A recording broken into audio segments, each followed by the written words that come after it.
No dia 26 de novembro de 2017 foi realizado mais um Exame Nacional de Desempenho dos Estudantes, também conhecido como ENAD. Essa prova visa avaliar a qualidade e o desempenho dos estudantes de graduação que estão próximos de se formar no Brasil inteiro. E depois dessa prova do ENAD, uma coisa que eu vi em todo canto é estudantes de humanas falando que eles fazem humanas, então eles não têm que saber fazer conta, e estudantes de exata falando que eles não têm que saber escrever um texto sobre sífilis, porque na verdade o que eles sabem é fazer cálculo. E isso pra mim é um grande reflexo dessa espécie chamada Homo lattes, que povoa hoje as universidades Brasil afora. Vamos conversar um bocadinho? Antes de começar esse vídeo, gente, eu quero agradecer a Doppel Store, que mandou pra mim aqui várias camisetas, essa é uma delas. Se você gostou dessa camiseta e você também gostar das outras camisetas que eu vou mostrar aqui, use o link que vai estar na descrição dos vídeos para ir lá comprar. E dessa forma, além de comprar uma camiseta legal, você também apoia o canal, porque você vai estar dando uma força para os patrocinadores aí. Muito obrigado à Doppel Store por patrocinar o meu conteúdo aqui. Então, vamos ao tema desse vídeo. Eu fiz um vídeo aqui chamado Ignorância Não é Bênção, que muitos de vocês, pelo menos que são inscritos no canal, já assistiram. Se você ainda não viu, assiste lá depois.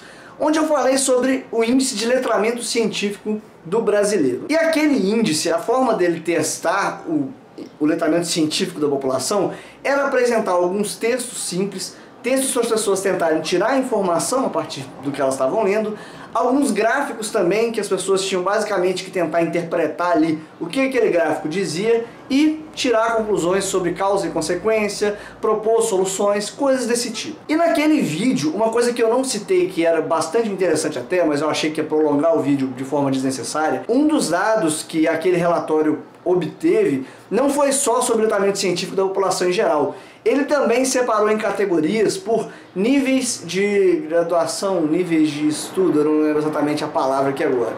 Mas ele mostrou quantas dessas pessoas de cada grupo tinham só ensino fundamental incompleto, ensino médio e até graduação. E entre os diversos grupos lá de letramento científico, inclusive aquele que era incapaz de ler gráficos e obter informações simples sobre textos, também tinha uma parcela considerável de pessoas que tinham graduação completa. E aqui entra o problema do famoso Homo lattes. Para quem não sabe o que é Homo lattes, primeiro você tem que entender o que é a plataforma Lattes. Plataforma Lattes é uma plataforma que visa indexar toda a formação acadêmica e cursos e congressos e coisas desse tipo que um estudante de graduação ou um doutor ou qualquer pessoa que tem uma vida acadêmica já teve na carreira dele. Então, se você começou um curso de graduação e você quer fazer qualquer coisa que seja, você precisa ter um currículo Lattes. Inclusive, essa é uma forma de você avaliar, por exemplo, a formação das pessoas que você vê por aí, no YouTube, enfim. Eu tenho um currículo Lattes, que não é lá grandes coisas, até porque eu não me esforço muito por atualizar lá. Eu só atualizo lá quando eu tenho alguma coisa próxima que eu vou precisar mostrar o meu currículo Lattes, aí eu jogo lá todos os congressos que eu participei, todas as palestras, coisas desse tipo. Mas muita gente, uma parcela grande aí, para não dizer a maioria, porque eu não tenho números em mãos, das pessoas que estão envolvidas na academia. Quando eu falo academia, tá, gente, talvez seja um linguajar meio interno, mas academia eu me refiro a pessoas que fazem mestrado, doutorado, pessoas que estão aí nas universidades trabalhando com pesquisas, coisas desse tipo, tá? Uma parcela grande das pessoas que estão na academia aí vive basicamente para preencher aquele currículo Lattes. Então, se você vai tentar um mestrado, por exemplo, é um diferencial para você ter um curso de especialização, ter uma palestra, participar de um cursinho em algum lugar. Tudo isso, em teoria, são coisas que colaboraram para você como uma pessoa que estuda, para você como uma pessoa que investiga uma certa área, ter um pouco mais de conhecimento a respeito desses temas. Mas na prática, o que nós temos hoje é que essas palestras, esses cursos, esses congressos, eles servem para você pegar um certificado e colocar no Lattes, porque esse certificado vai valer ponto na hora de você tentar um mestrado, alguma coisa desse tipo, e quando você está lá dentro você também precisa enriquecer o seu Lattes, e aí toda pesquisa, toda palestra que tem, a pessoa quer saber se vai ter certificado ou não. É por isso que você não vê, quando tem marcha pela ciência, uma grande adesão dos estudantes de universidade, sabe por quê? Porque não dá certificado. Porque se desse certificado, você pode ter certeza que a situação da ciência brasileira hoje era completamente diferente. O ENAD, para mim, refletiu isso de uma forma muito grande. O ENAD ele é composto de duas partes, basicamente. Uma primeira parte menor são questões gerais, onde todos os estudantes de todos os cursos têm que responder. E a segunda parte, que é a parte maior, são questões específicas, onde cada área vai ter uma prova feita para aquela área especificamente. Então se você... Nossa, que barulhada gigantesca, né?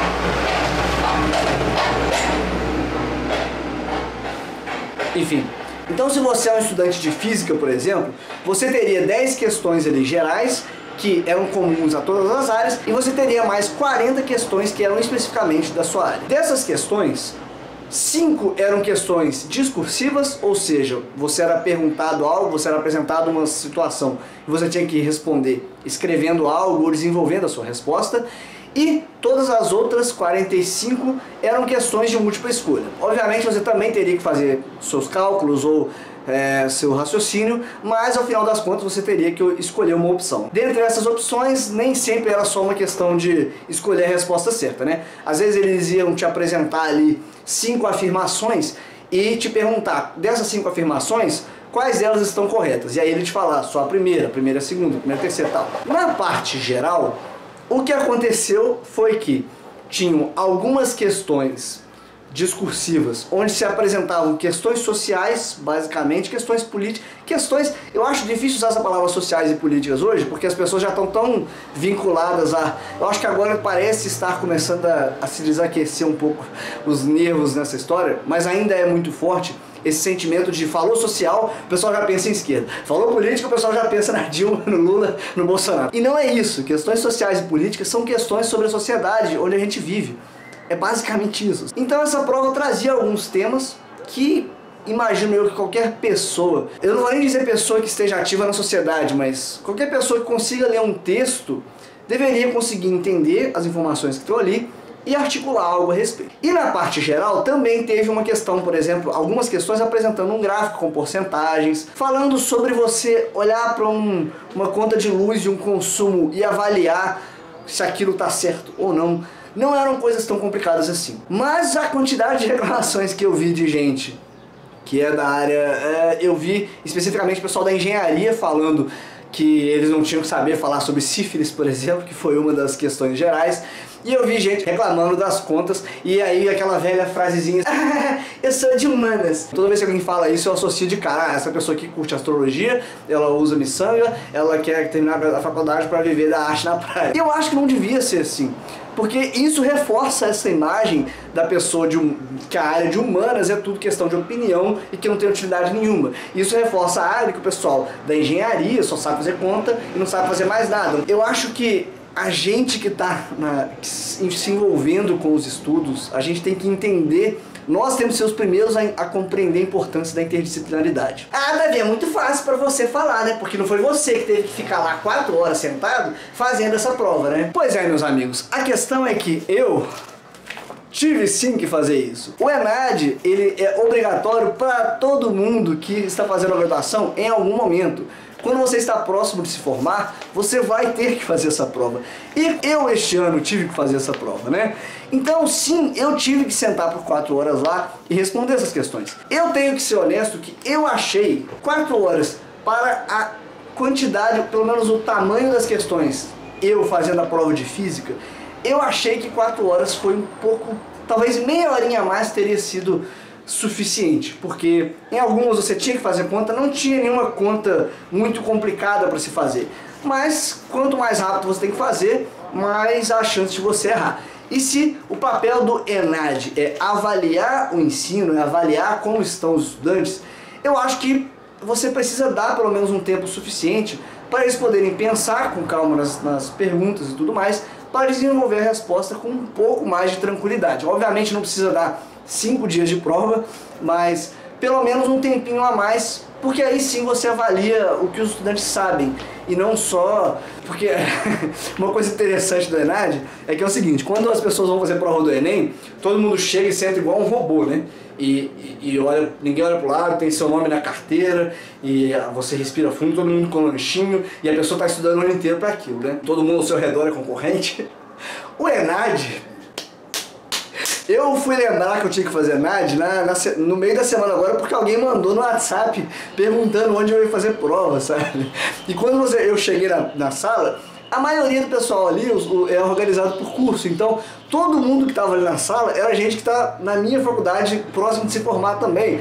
Então todo mundo batendo papo antes de começar a prova, porque ninguém é concorrente de ninguém ali. Ninguém estudou para essa prova, no máximo tem um ou outro que estudaram, porque o ENAD, eu acho que ele te permite algum tipo de bolsa, alguma coisa assim. Mas a maioria do pessoal não estudou para essa prova, ninguém tá nem ligando. Porque isso aqui é uma coisa que você tem que fazer. Mas você já tá na faculdade, você já tá próximo de se formar. Se você tem já um mestrado encaminhado, alguma coisa, você já cuidou dessas coisas, o ENAD não vai ter uma coisa tão importante assim, né? Então o ENAD, ele tem esse clima muito mais light do que um Enem da vida, por exemplo. Isso também se deve ao fato de que não tem como você estudar para o ENAD, porque ele basicamente vai perguntar questões sobre o seu curso inteiro. Então, em teoria, você já está estudando desde o começo e você não vai ficar ali se preparando para essa prova. Pensando então nisso, que você está querendo avaliar estudantes sem dar a eles um tempo de preparo para esta prova, porque eu acho que isso cortaria completamente o propósito de ter uma prova desse tipo, né? Eu acho que poderia ter dado um pouquinho mais de tempo para a gente resolver. Agora, ainda assim, eu consegui resolver em partes porque eu já tenho um preparo para fazer provas. Eu tenho um vídeo aqui no canal onde eu falei das minhas estratégias para realizar a prova, tá? Para você que vai fazer provas em geral, procura aqui no meu canal, dicas para provas, é uma coisa assim. Então eu fiz o cálculo de quanto tempo eu poderia gastar em cada questão, eu já sabia o que eu devia fazer quando eu estava em dúvida de uma questão ou outra, e com isso eu consegui resolver tudo. Mas foi um pouquinho apertado. A primeira questão discursiva geral falava basicamente sobre casos de sífilis, epidemia de sífilis no Brasil. E aqui nos textos, gente, eu não sabia nada sobre casos de sífilis no Brasil. Eu não estudei isso para fazer vídeo, eu não me informei sobre isso recentemente, eu não fazia ideia de nada. Mas a prova te apresentava, eu não vou mostrar muita prova não, porque eu não sei se isso pode dar algum problema, enfim, como não saíram as notas ainda e a minha redação está escrita aqui, mas ele te apresentava 4 textos diferentes, trazendo informações. Olha, a sífilis é uma doença que é curável, o tratamento é relativamente simples, estava lá na prova isso, eu nem sei o quão factual isso é para além da prova, mas a prova me deu essa informação. A sífilis é tratável, a sífilis é curável e ainda assim está tendo epidemia no Brasil. Nos postos de atendimento você vê que a maioria dos casos é entre mulheres. Por quê? Porque as mulheres têm que... o diagnóstico é mais fácil para as mulheres, já que toda vez que elas vão fazer um pré-natal, por exemplo, já se diagnostica isso, e homens não necessariamente. E homens ainda têm menos hábito de ir nessas clínicas para fazer tratamento de prevenção, para se diagnosticar. Então é mais comum descobrir esses casos entre as mulheres. Além do fato de que existe muito aí a mentalidade dos homens de insistir em não usar preservativo. E às vezes é complicado para a parceira convencer o homem de usar, enfim, existe uma cultura no brasileiro. Tudo isso estava no texto. Eu não sabia de nada disso, estava nos textos, informações dadas ali, sabe? No segundo texto, deixa eu lembrar aqui agora, o segundo texto era sobre a questão de pessoas transgêneras e o nome. Eu não sabia como funcionava exatamente aqui, mas no texto, novamente, ele apresenta o problema que pessoas transgêneras têm com a aceitação do nome social delas. Então, é uma pessoa que foi registrada como João, mas ela não se identifica como homem, ela se identifica como mulher e ela usa o nome de Fernanda. E aí, falando de casos que eu não conhecia, por exemplo, de que algumas pessoas não aceitavam no trabalho que usasse esse nome, e algumas pessoas falavam para elas que elas seriam presas por falsidade ideológica, por estar usando um outro nome que não da identidade. Isso não é assim que funciona, eu não sabia disso, está escrito aqui também, isso é desinformação, a pessoa tem direito de usar o nome social dela. Falando de casos, por exemplo, onde a pessoa, num bar, as pessoas não aceitam colocar o nome social dela, e tudo isso é suficiente para eu entender pelos textos que estão aqui, primeiro, o sofrimento que isso causa para pessoas transgêneras.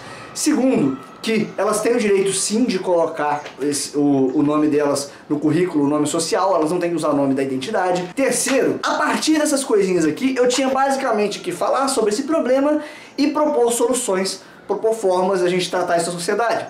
E foi o que eu fiz, sem ter nenhuma informação prévia sobre o assunto. Percebem?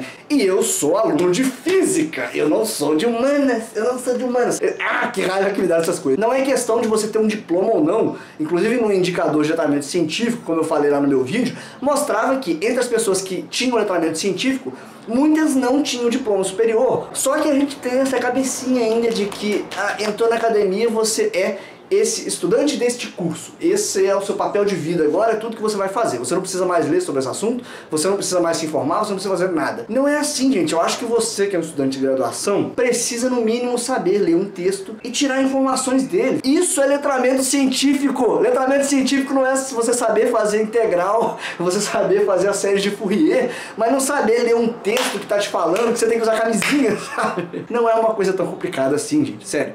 E aí, agora, vamos por outro lado, a parte do pessoal de humanas reclamando das informações.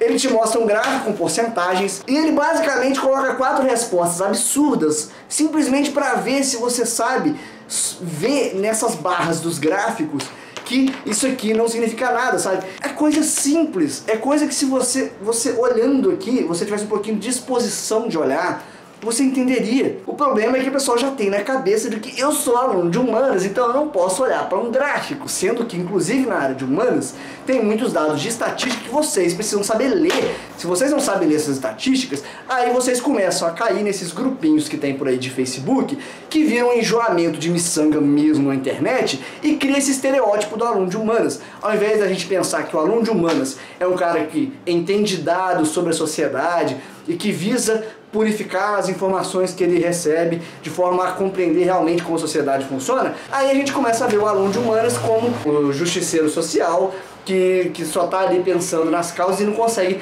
entender como essas causas se dão na sociedade, sabe, gente? Percebem o problema de um aluno de humanas ou um aluno de exatas, um aluno de naturais, um aluno de biológica ficar só focadinho na sua área? Você vai viver na sociedade, você não vai ser só um papel. O médico, ele não vai ser só o cara que diagnostica a pessoa, ele tem um papel social que ele tem que cumprir como médico, ele tem que ser capaz de entender essas estatísticas, mesmo a especialidade dele sendo o corpo humano.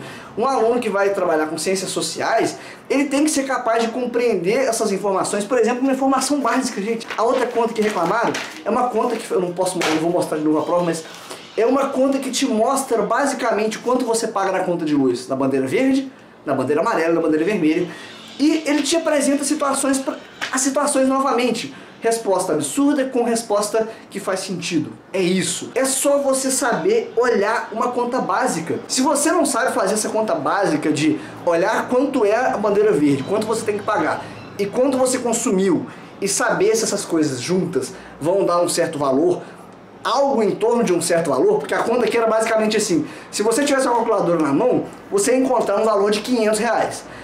Batendo o olho, você vê que esse valor não pode ser mais do que R$1. É isso, você não precisava de fazer conta complicada, é uma informação simples. Agora, se você não consegue fazer essa conta simples, aí a gente começa a entender por que é tão fácil no Brasil para político roubar das diversas áreas e ninguém achar essas contas. Você, quando receber a sua conta de luz, e aí eu não sei se quantas das pessoas que reclamaram pagam conta de luz, pagam aluguel, porque uma parcela grande aí são pessoas mais novas que moram com os pais, e aí a gente até pode, quem sabe, dar uma certa...